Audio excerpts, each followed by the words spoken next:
डब्बा वाली बूझ घूर मत, छोरी डर जाएगी।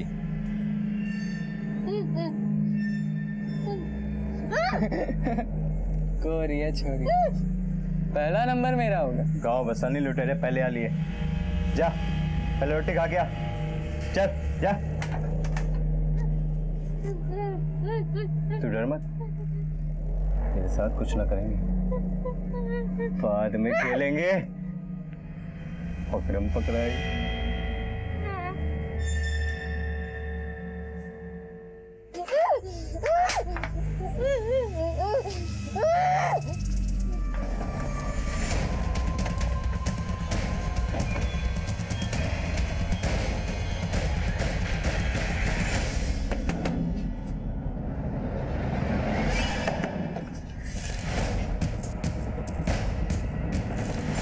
हाँ साहब, ये रिक्शा मेरा ही है, मैंने इसको चलाने के लिए अभय चौधरी को दिया है। इनमें से कौन है अभय चौधरी?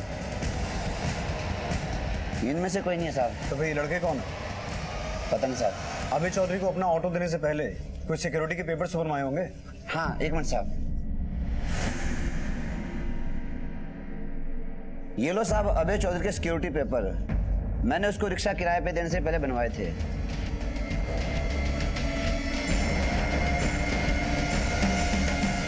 यही है अभय चौधरी? हाँ, जी साहब। अरे राम राम, क्या हाल है तेरे? अरे घना बढ़िया। छोरी का है? अंदर है। अंदर है, आ जा फिर। आजा।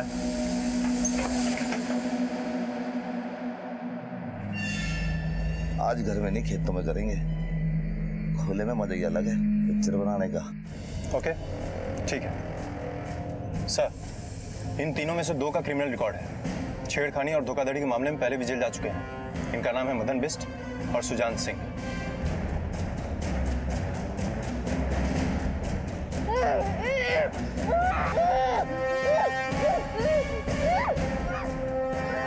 तीसरा वो छोटे वाला होगा। कहाँ के रहने वाले हैं? कंझावला सर। हेलो सर, उस ऑटो ने अभी रोहिणी सेक्टर 22 का सिग्नल क्रॉस किया था। इसका मतलब है ध्वनि को लेके कंझावला ही गए हैं। Baldev, Kanjhawala road, quick.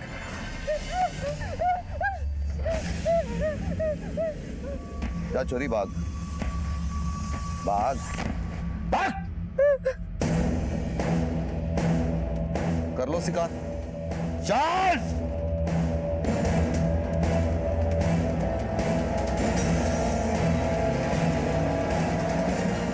Sir, अभय चौधरी की हिस्ट्री भी निकल चुकी है, वो फ्रीलांस वीडियोग्राफर भी है। इसका मतलब ये वही रेपिस्ट हैं जो लड़कियों का रेप वीडियो बनाते हैं। बलदेव जल्दी।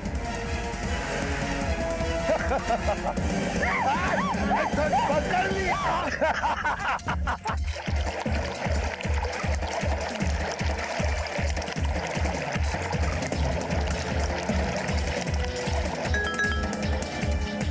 सर, अभय चौधरी का नंबर भी मिल गया है। Trace it, quick.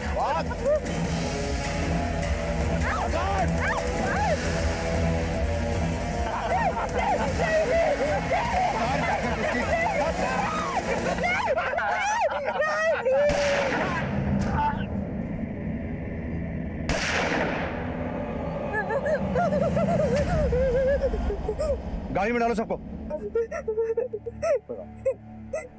ऐसे हैवानों की हमारे समाज में कभी कोई जगह हो ही नहीं सकती। फांसी तो क्या, ऐसे अपराधियों को दी गई कोई भी सजा उनका जख्म नहीं भर सकती जो रोज इनकी क्रूरता का शिकार होती हैं। ये एक तमाचा है हम सभी पर, क्योंकि उन वीडियोस को देखकर इनकी हरकतों को बढ़ावा देने वाले कुछ गैर जिम्मेदार लोग हमारे आसपास ही मौजूद हैं। ये सिर्फ कुछ चेहरे हैं जिन्हें पुलिस पकड़ने में कामयाब हुई है, लेकिन भूषण और उषा समेत ऐसे कई अपराधी अब भी खुलेआम घूम रहे हैं और पुलिस उन्हें पकड़ने की हर संभव कोशिश कर रही है। लेकिन क्या ये खौफ कभी खत्म हो पाएगा? क्योंकि आंकड़े बताते हैं कि साल दर साल ऐसी घटनाएं बढ़ रही हैं, ऐसे अपराध बढ़ रहे हैं। इस पर विचार की जरूरत है। कहीं ऐसा ना हो कि आने वाले परिणाम और आंकड़े हर बार की तरह हमें फिर से अपनी नजरों में गिरा दें। क्राइम पेट्रोल के माध्यम से हम आपसे गुजारिश करते हैं कि ऐसे वीडियोस देखकर उनके अपराध के भागीदार ना बने, और अगर आपको ऐसे वीडियोस बेचने वालों के बारे में जरा सी भी जानकारी मिले तो इसकी सूचना पुलिस को जरूर दें। अब मैं अनूप सोनी आपसे विदा लेता हूं। फिर मुलाकात होगी अगले एपिसोड में जुर्म की एक और कहानी के साथ। तब तक अपना और अपने परिवार का ख्याल रख। खतरनाक हो सकता है, क्योंकि जिस तरह से कैंसर धीरे धीरे पूरे शरीर में फैल जाता है, वैसे ये घिनौनी सोच रोग की तरह से पूरे समाज को तबाह कर सकती है।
छोड़ दीजिए मुझे, प्लीज छोड़ दीजिए। मम्मी पापा गेट खोलो ना। मम्मी पापा गेट खोलो ना।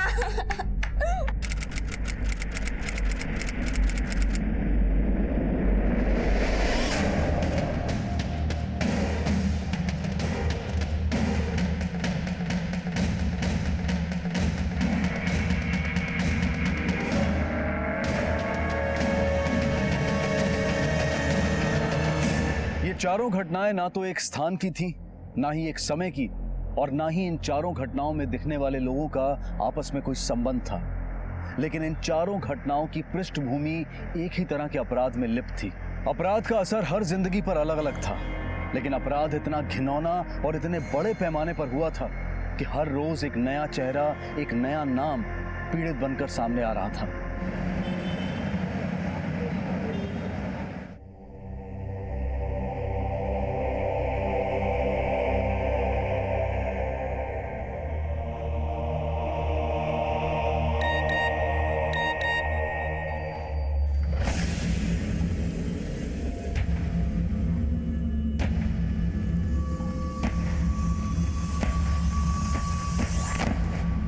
पता नहीं इस लड़की को आजकल क्या हो गया, हमेशा गुमसुम सी रहती है। जब भी कुछ पूछो ये लड़की कुछ बताती ही नहीं है।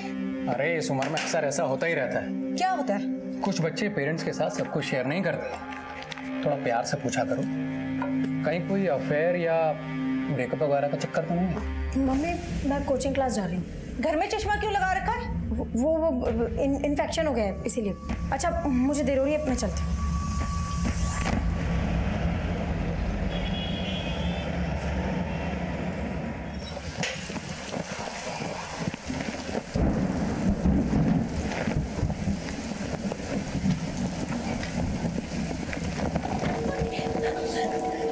अरे उषा जी, आप बारिश छतरी के नीचे आ जाइए। नहीं मैं उषा, अरे क्या कर रही है यहाँ पे? क्या कर रही है? अपना रो रहा रही है यहाँ पे? हैं? तेरा आशिक है ये? अरे तू चुप ही रह। चल चल, तू तो चल। अरे आगे रजनी, आजा बेटा, चेंज कर ले, मैं कुछ खाने के लिए लगा देती हूँ। मुझे भूख नहीं है। रजनी देखो, ये सब रोज रोज नहीं चलेगा। मुझे तुमसे बात करनी है, तुम चेंज करके बाहर आओ। बहुत हो गया ये सब। रजनी मैं कह रही हूँ दरवाजा खोलो, बाहर आओ, मुझे तुमसे बात करनी है आज।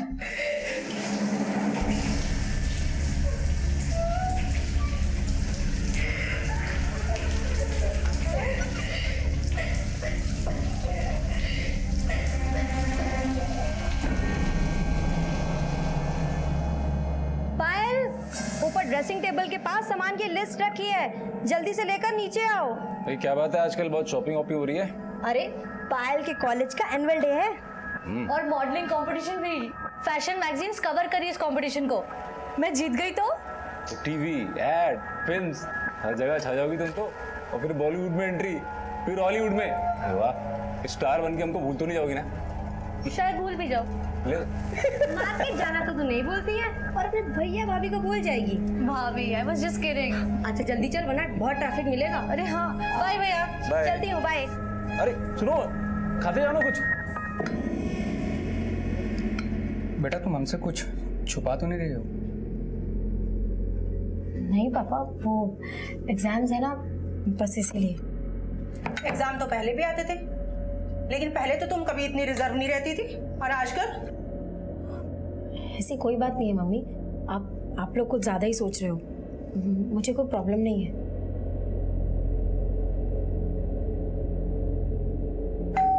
आ रहा हूँ भाई, आ रहा हूँ।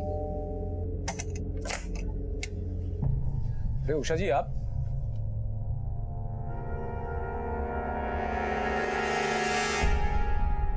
आपको तो बहुत चोट लगी है। आप अंदर है क्या? आप बैठिए इधर। आई नहीं नहीं मानव जी, मैं यहीं ठीक हूँ। मेरी एक हेल्प करेंगे प्लीज? ये दवा मुझे लाके दे देंगे प्लीज? प्लीज मानव जी, मुझे बहुत दर्द हो रहा है।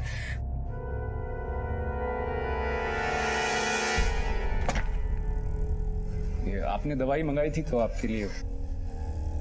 कितना हुआ? नहीं, ऐसा कुछ नहीं, मैं बस चलता हूँ। प्लीज कम ना, एक चाय तो पी के जाइए प्लीज।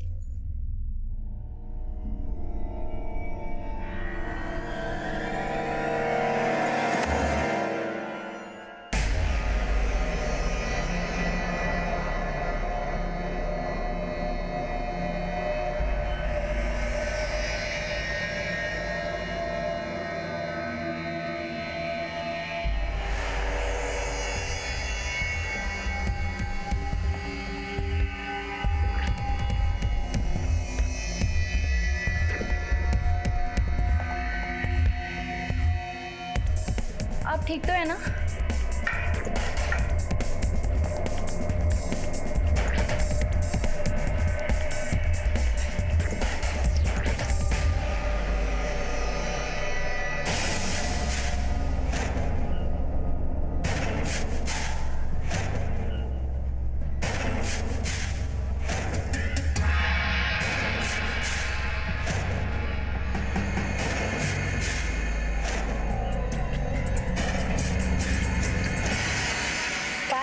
तुझे ना वो पिंक वाली ड्रेस पक्का ट्राई करनी चाहिए। मैं भी वही सोच रही थी भाभी। हाँ भैया से आप रिक्वेस्ट करो ना मुझे थोड़े और पैसे देने के लिए, ताकि मैं वो खरीद लूं। और पता है वो रेड वाली ड्रेस, ये तो वो भी बहुत अच्छी थी। बोल रहे हैं, लगता है शायद ना वो हेडफोन लगाकर म्यूजिक सुन रहे हैं। यू नो हाउ लगा के देखती हूँ। यहाँ भी नहीं है। पायल, तू जरा ऊपर देख कर क्या। अच्छा, चाय पिएगी तू? नहीं, मन नहीं है। भैया भैया कहाँ चले गए? भैया भैया आप अंदर हो?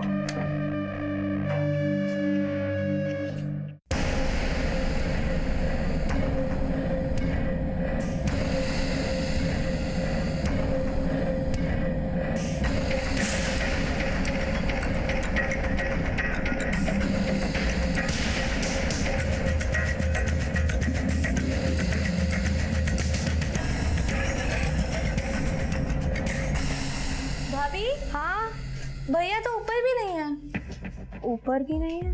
हाँ, कहाँ चले गए? फोन करती हूँ।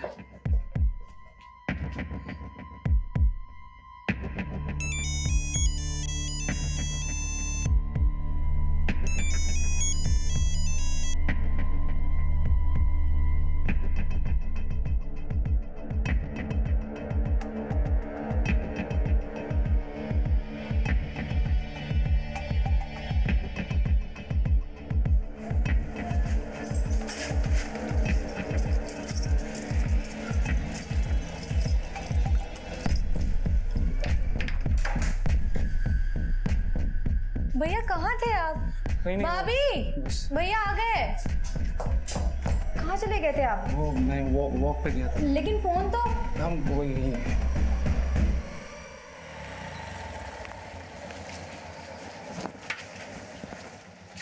मानव जी नमस्कार।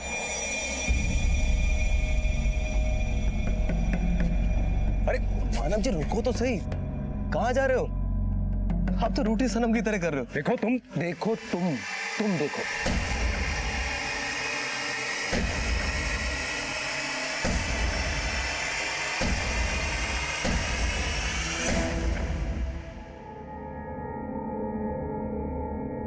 कहाँ जा रही हो? Coaching class. मैं वहीं से आ रहा हूँ। और आज क्या? पिछले 1 महीने से तुमने एक भी क्लास अटेंड नहीं की है। क्यों? चल क्या रहा है? झूठ क्यों बोल रहे हो तुम? नहीं पापा, आपको किसी ने झूठ बोला होगा। मैं तो कोचिंग क्लास ही जाती हूँ। देखो, झूठ पापा नहीं बोल रहे, झूठ तुम बोल रही हो। तुम रोज रोज जाती कहाँ हो? कोई लड़के का चक्कर? नहीं मम्मी, आप लोग गलत समझ रहे हो, ऐसा कुछ भी नहीं है। अरे तुम क्या कर रहे हो? मुझे सच सच बता दो, तुम हमारी नाक कटाने कहाँ जाती हो? देखो बेटा, हमने तुम्हारी लाइफ में कभी इंटरफेयर नहीं किया और तुम हमें भी अंधेरे में रख रही हो। हाँ? बोलो क्या बात है? इससे प्यार से बात करने की जरूरत नहीं है। ये लड़की एक दिन हमारी इज्जत के बट्टे लगा कर रहेगी। कुछ बोलती क्यों नहीं? चुप क्यों है? अरे बोलो ना, कुछ बोलते क्यों नहीं? रजनी, मैं रजनी! रजनी, रजनी, बात सुनो, दरवाजा खोलो। रजनी दरवाजा खोलो बेटा। रजनी दरवाजा खोलो। रजनी, रजनी बेटा दरवाजा खोलो बेटा। रजनी दरवाजा खोलो बेटा। रजनी दरवाजा खोलो।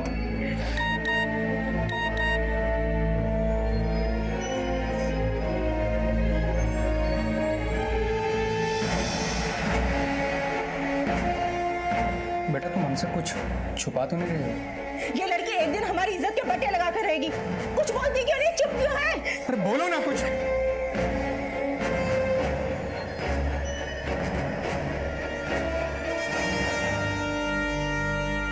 अदिति गर्ग, मीनाक्षी सिंह, रचना अग्रवाल। सर ये तीनों ही सुसाइडल केस है। अदिति गर्ग का सुसाइडल केस हमें सीलमपुर थाने में मिला था, मीनाक्षी सिंह का तिलक नगर थाने में और रचना अग्रवाल का कन्हैया नगर थाने में। सर मैंने इन तीनों केस की स्टडी की है। इन तीनों का आपस में कोई कनेक्शन नहीं है और ना ही इन लड़कियों के परिवार वालों का आपस में कोई कनेक्शन है। लेकिन एक ही हफ्ते के अंदर 3 लड़कियों का अचानक सुसाइड करना और उनकी सुसाइड की वजह सामने नहीं आना, इसका मतलब है वजह को छुपाया जा रहा है। और माना इनका आपस में कोई कनेक्शन नहीं है, लेकिन इनके सुसाइड की वजह एक ही हो तो? सर शादरा पुलिस स्टेशन से पता चला शादरा में एक और लड़की ने सुसाइड किया है।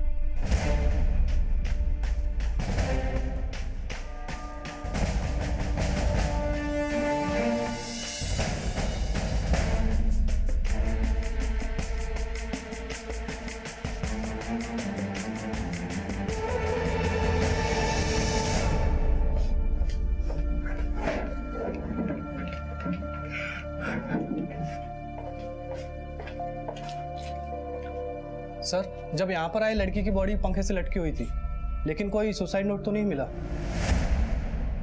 नाम क्या लड़की का? सर पायल। सर मुझे तो कुछ समझ में नहीं आ रहा है कि पायल ने ऐसा कैसे कर दिया। कितनी देर पहले पता चला आपको? करीब 1.5 घंटा पहले मैं डिनर करने के लिए आया था। तो पायल कहाँ है? पायल अपने कमरे में होगी, मैं बुला के लाती हूँ। पायल,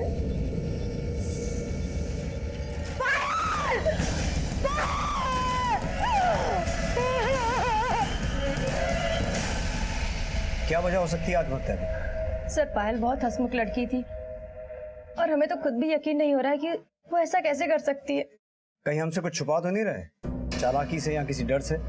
सर हम आपसे कुछ नहीं छुपा रहे हैं।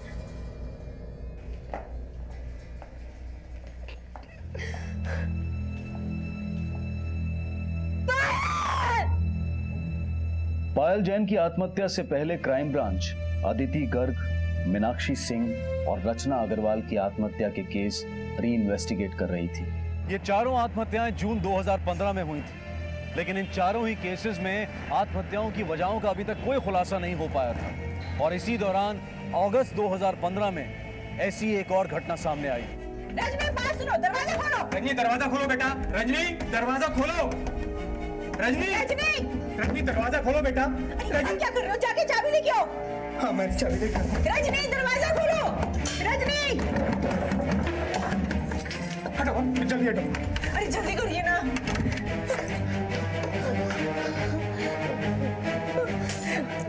रजनी बेटा क्या क्या तुमने बेटा? रजनी होश में आओ बेटा। डॉक्टर हटो। रजनी डॉक्टर कुछ नहीं होगा बेटा। अरे वो हमारी डॉक्टर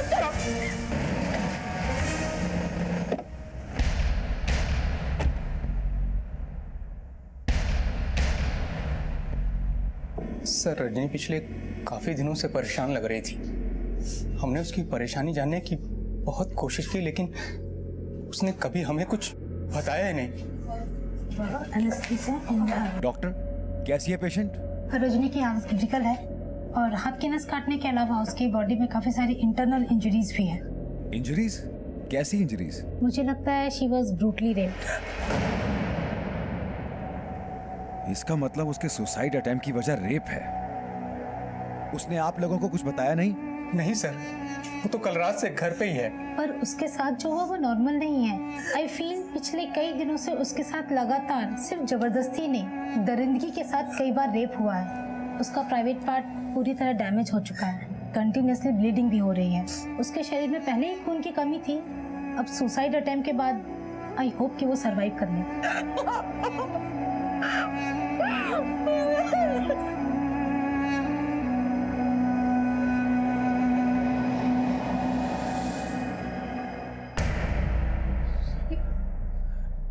नहीं सर, पायल के साथ ऐसे कैसे हो सकता है?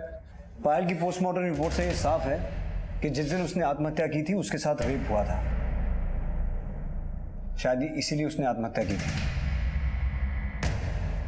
अब आप बोलिए, आपको किस पे शक है?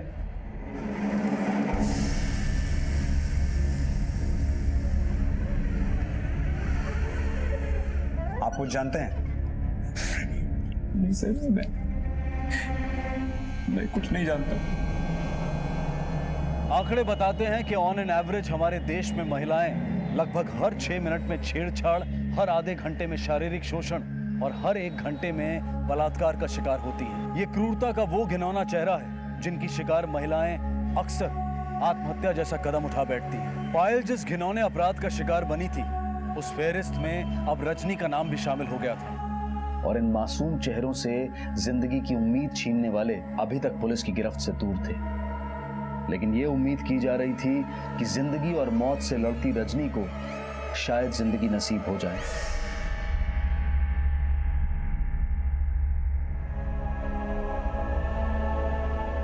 और आखिरकार रजनी को होश आया, लेकिन उसके साथ हुई दरिंदगी की जो सच्चाई सामने आई, उसने पुलिस और प्रशासन दोनों को हिलाकर रख दिया। हेलो,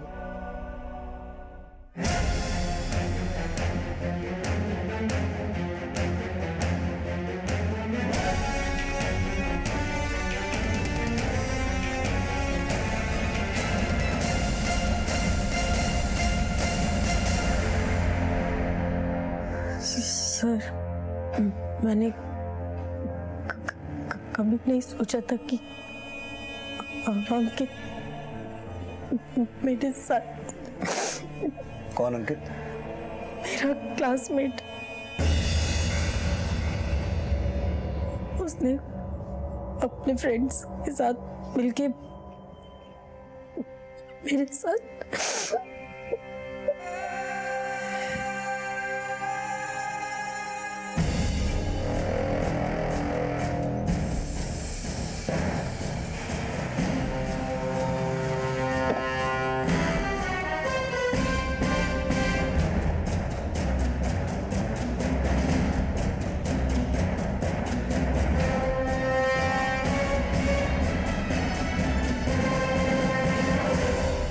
अंकित के अलावा कौन कौन?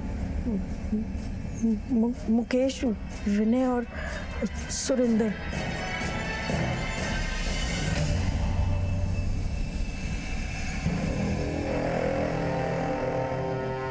अंकित मेरा बॉयफ्रेंड था। I trusted him. एक दिन वो मुझे अपने फ्रेंड के फार्म हाउस पर लेके गया।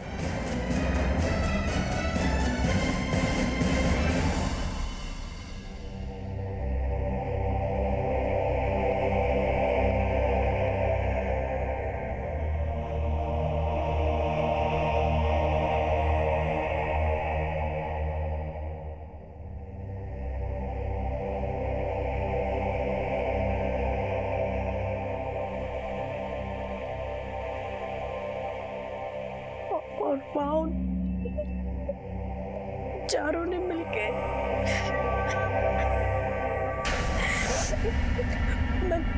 मेरी जिंदगी नर्क से भी बदतर बना दी सर। मैं रोज मर रही थी। आत्महत्या करने के अलावा कुछ समझ नहीं आया।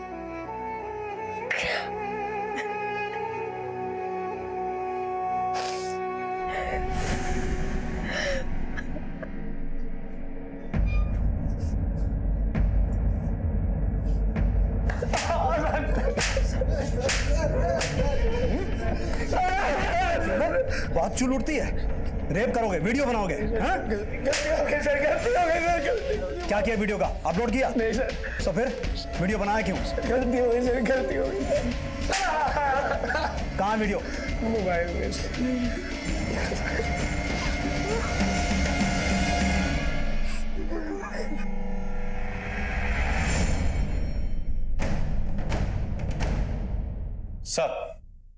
सर अंकित और उसके दोस्तों के रूम से ये लैपटॉप, कुछ हार्ड डिस्क और पेन ड्राइव भी मिले हैं। चेक करो।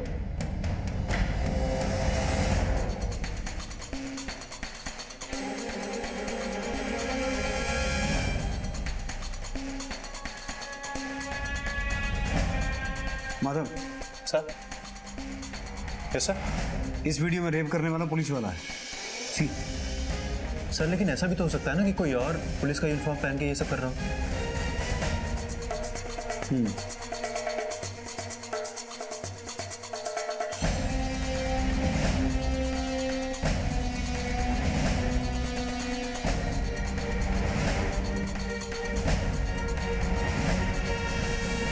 ये लड़की पायल है ना? हाँ सर, ये तो पायल ही है।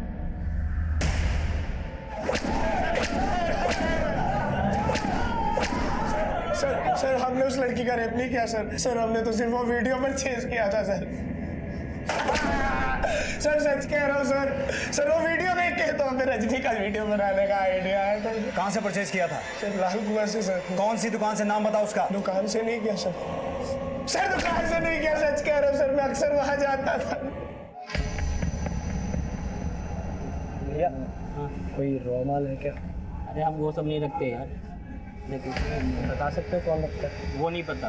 कोई पिक्चर चाहिए तो बता। रुक, क्रॉच चाहिए। आजा पीछे। एक का 150, 2 का 250 और 3 का 350। कितना दो बोल? भैया 200 में 2 दे दो ना यार। के भाव नहीं करता, लेना है तो बोल। अच्छा ठीक है, एक ही दे। मोबाइल दे। तो उसने तुझे पायल का रेप वीडियो बेचा? हाँ सर, लेकिन मैं उसको जानता नहीं सर। उसका स्केच बनवा सकता है? सर सिर्फ 2 मिनट के लिए मिला था सर।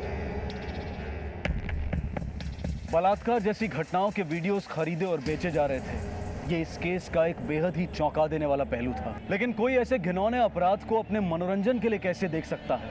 ये कैसी मानसिकता है? ये कैसा रोग है? ऐसी विकृत सोच वाले लोग जब इस तरह के दृश्यों को बार बार देखेंगे तो उनके दिमाग पर किस तरह का असर होगा, शायद इसकी कल्पना भी आपको घृणा और गुस्से से भर दे। लेकिन यह अपराध सिर्फ यहीं तक सीमित नहीं था। इसकी जड़ें इतनी गहरी थी कि जिसने मानवता की बुनियाद को भी हिला दिया था। अपने खबरियों को काम पे लगाओ। उन्हें कहो पता करें कि लाल कुआं इलाके में वाकई कोई ऐसा है जो ऐसे वीडियोस भेजता है, या ये लड़का झूठ बोल रहा है। ठीक है सर। और सुनो सर, पायल के भाई को बुलाओ। ठीक है सर।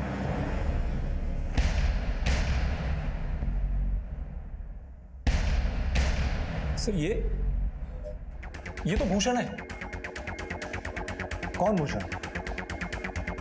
अरे आनंद जी रुको तो सही, कहाँ जा रहे हो? देखो तुम देखो।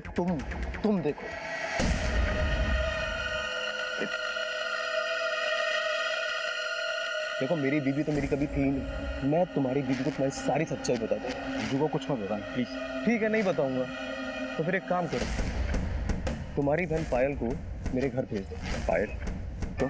देखो मैंने अपनी बीवी के हाथ पैर तोड़ दिए हैं, उसकी मरहम पट्टी के लिए पायल को भेज दो, नहीं तो वो यहाँ पे आएगी, हल्ला गुल्ला मचाएगी और तुम्हें पता है तुम्हारी बदनामी।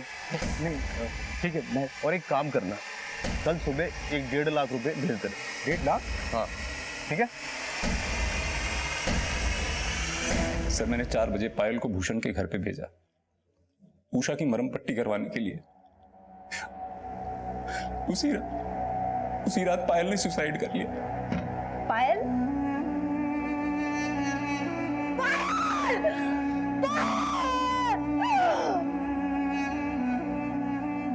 और जब मैं भूषण के घर गया तो वहां ताला लगा हुआ था। उनके मकान मालिक से पता चला कि वो लोग उसी रात को घर खाली करके चले गए थे। तुम्हारी बहन के साथ रेप हुआ, उसने आत्महत्या की, और पिछले 2 महीने से तुम खामोश हो। मेरी समझ नहीं आ रहा था कुछ भी कि मैं आपको क्या बताऊं। ये सब मेरी वजह से हुआ है। आज मेरी बहन छेड़खानी, मॉलेस्टेशन और रेप जितने गंभीर अपराध हैं, उससे कहीं ज्यादा गंभीर विषय यह भी है कि ऐसे अपराधों की अक्सर पुलिस रिपोर्ट तक नहीं की जाती, और ये ऐसे अपराधियों को और ज्यादा बढ़ावा भी देता है। रजनी अपने साथ हो रही दरिंदगी को अपने माँ बाप को बताने की भी हिम्मत नहीं जुटा पाई, और पायल ने भी अपने भाई और भाभी को बिना कुछ बताए आत्महत्या का रास्ता चुना, जो कहीं ना कहीं हमारी सामाजिक संरचना पर सवाल उठाता है।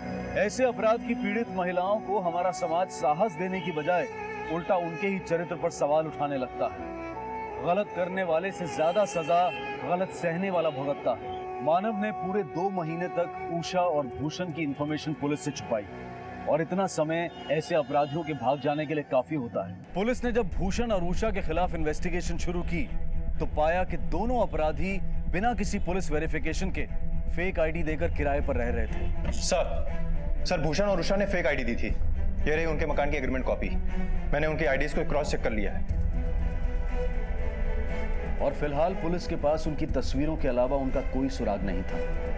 साथ साथ पुलिस इन्फॉर्मर्स ये पता लगाने में जुटे थे कि क्या पायल और दूसरी लड़कियों के रेप वीडियोस वाकई में पॉर्न देखने वालों को बेचे जा रहे थे। इंग्लिश नहीं, रॉ माल चाहिए। एक वीडियो हमारे आने पे कैसे? आजकल हालात बहुत टाइट हैं और वो अब इस मार्केट में नहीं मिलता। कहाँ मिलता है?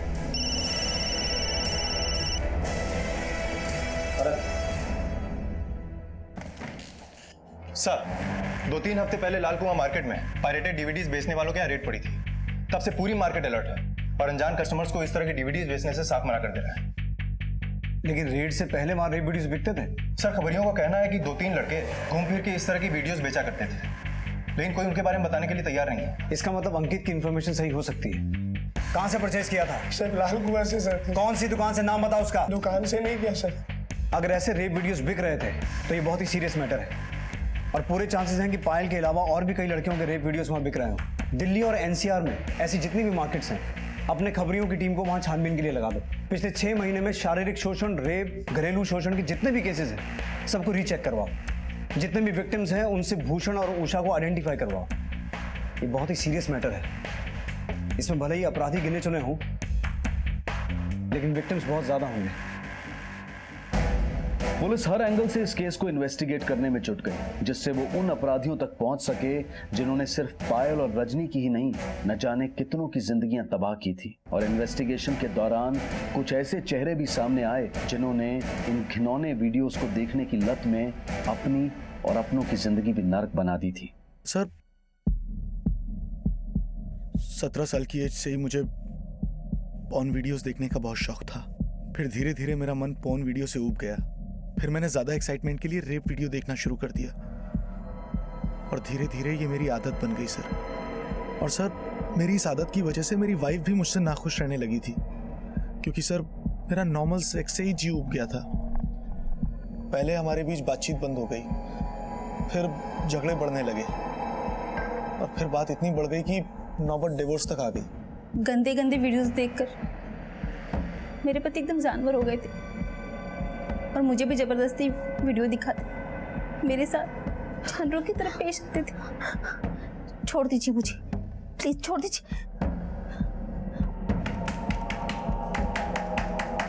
मम्मी पापा गेट खोलो ना। वो हवस में इतने अंधे हो गए थे कि वो खुद भी भूल गए कि वो एक बच्ची के बाप हो।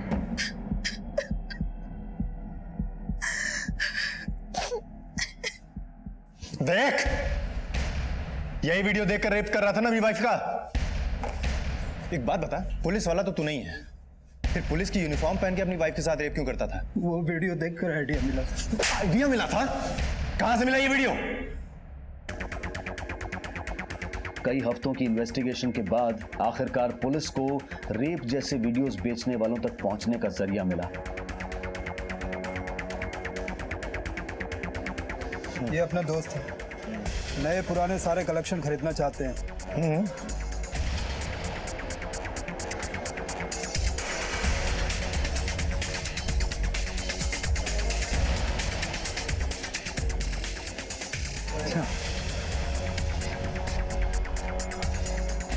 क्या बढ़िया। तो फिर आ गया, बोला ना माल नहीं है।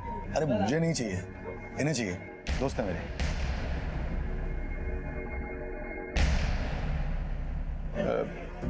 बस इतना ही है, जो दिखा रहा हूँ वही दूंगा।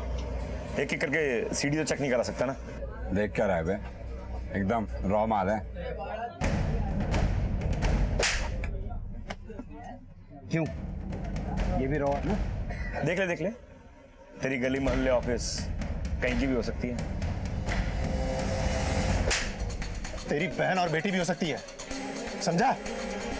लेके जाओ चाहे। ले चलो इसे, और यहाँ पर जितने भी हार्ड ड्राइव, डीवीडी और पेन ड्राइव हैं सब ले चलो। हमें कुछ नहीं पता सर, वो लोग कहाँ से लेके आते थे हमें कुछ नहीं पता, हम तो बस खरीद लेते थे सर। नाम क्या उनके, नाम बता। सर नाम नहीं पता था, सब 5-6 लोग हैं, सब नाम नहीं बताते, ना नंबर देते हैं सर। हफ्ते 10 दिन में आते हैं बस एक बार सर, बस। ये दोनों भी आते थे सर? इस लड़की का तो पता नहीं, हाँ पर ये आदमी आता था सर, पिछले 1 महीने तक आता था सर। माधव साहब, शायद ये जानते हो ये कौन है, उनके नाम क्या है। एक काम करो, इन्हें मालपुआ खिलाओ, शायद इन्हें याद आ जाए। भारत में पॉर्न वीडियोस बनाना और बेचना कानूनन जुर्म है, जिसके लिए 5 साल से 10 साल तक की सजा हो सकती है। लेकिन इस केस में जो कुछ भी सामने आया वो कहीं ज्यादा शर्मनाक और नीचतापूर्ण अपराध था। रेप जैसे अमानवीय और घिनौने अपराध को रिकॉर्ड करके खुलेआम बेचने के इस खुलासे ने पुलिस और प्रशासन दोनों को सकते में डाल दिया। ऐसे अपराध को रिकॉर्ड करके उनका बाजार पैदा करने वाले सिर्फ कुछ ही अपराधी पुलिस की गिरफ्त में थे, लेकिन उनको बाजार देने वाले लोग हम में से ही हैं, जो अपने घटिया मनोरंजन के लिए अपनी आत्मा को मारकर दिल बहलाने के लिए ऐसे लोगों को बढ़ावा देने की भूल कर बैठते हैं। लेकिन किसी मजबूर की चीखें किसी को मनोरंजन कैसे दे सकती हैं? क्या इंसानियत इतनी सस्ती हो गई है कि किसी पीड़ित के साथ हुई अमानवीय क्रूरता को सस्ती सी कीमत देकर खरीदा और बेचा जा सकता है? सर, मैंने इन दुकानदारों को बहुत तोड़ा, पर ये लोग किसी को नाम से नहीं जानते, तो मैंने रेप वीडियोस देने वालों का स्केच बनवाने के लिए बोल दिया है। एक काम करते हैं माधव सर, इनके पास से जो वीडियोस मिले हैं उन्हें क्लोजली देखते हैं, शायद उन वीडियोस में से उन क्रिमिनल्स का कोई ना कोई क्लू मिले। सर, पुलिस ने जब ये वीडियोस देखने शुरू किए तो आत्महत्या करने वाली अदिति, मीनाक्षी और रचना के भी चौंका देने वाले रेप वीडियोस सामने आए, और उनके अलावा ऐसे कई नए पीड़ित भी सामने आए जिनके साथ हुए घिनौने अपराध को रिकॉर्ड करके खुलेआम बेचा जा रहा था। पीड़ितों की फेहरिस्त बढ़ रही थी और उनके साथ हुए गुनाहों के कई मंजर बेहद ही दिल दहला देने वाले थे, लेकिन ड्यूटी के फर्ज और जल्द से जल्द अपराधियों तक पहुंचने के जज्बे में पुलिस उन दृश्यों को देखने पर मजबूर थी जिन्हें देखकर किसी की भी रूह कांप जाए। इन वीडियोस में कुल 106 विक्टिम्स हैं, और हम जिन्हें ऑलरेडी जानते हैं वो इसका 1/4 भी नहीं है। पता करो बाकी के विक्टिम्स कहाँ हैं, किस नरक में सड़ रहे हैं, जिंदा भी हैं या गुमनाम जिंदगी बन के रह गए। सर विक्टिम्स 106 हैं, लेकिन यहाँ अपराधी भी कुछ कम नहीं है। हालांकि किसी का चेहरा सामने नहीं आया है, लेकिन सर ये सब किसी एक गैंग का काम नहीं लगता। सर लोकेशंस पे फोकस करें तो कुल 17 लोकेशंस हैं, और अगर ये गैंग्स अलग अलग हैं तो कुल 17 गैंग हो सकता है। हाँ सर। लोकेशन की स्टेट्स दिखाना।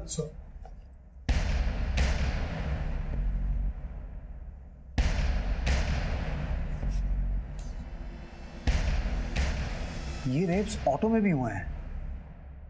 किसी ने ऑटो का कोई वीडियो देखा? मेरे पास एक वीडियो है सर, 1 मिनट दिखाओ।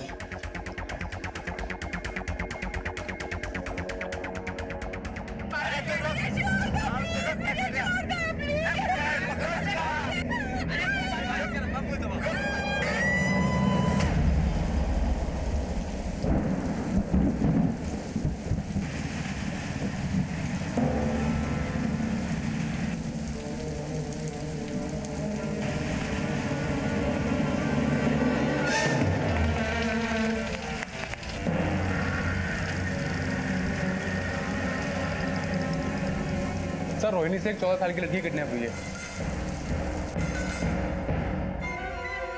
सर मेरी बच्ची को बचा लीजिए सर, प्लीज सर। कहाँ से किडनैप हुई? सर वो डांस क्लास के लिए गई थी लेकिन वहाँ भी नहीं पहुँची, और जब हम उसे ढूंढने निकले तो उसकी साइकिल दीपली गांव के पास मिली।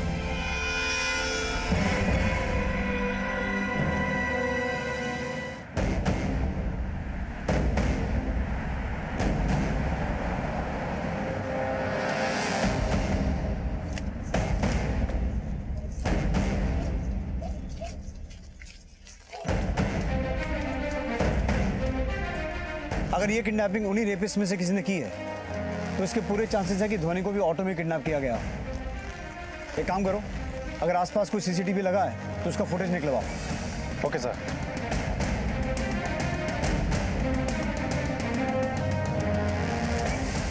दिनेश, ये ऑटो का नंबर देखो।